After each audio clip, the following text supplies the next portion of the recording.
Okay, so for today's art, I'm going to try something a little different. I'm just going to take you step by step through the process of creating this still life using watercolor pencils. Okay, so first, I'll start with the rough draft using various shapes and forms like circles, ovals, and cylinders.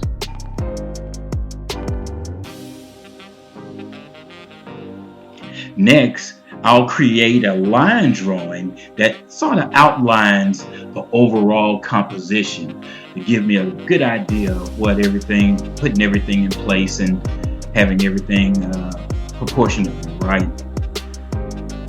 I begin applying watercolor pencils to my sketch.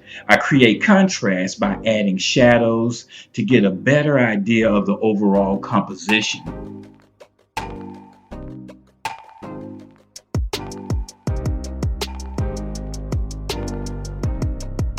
Next, I begin blocking in color using light strokes and building up layers gradually.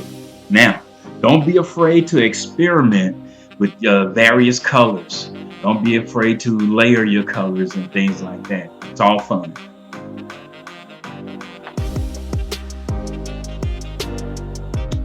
Now, I dip my paintbrush in water and then start gently brushing over the colored pencil lines. This will activate the watercolor properties of the pencils, creating the watercolor effect.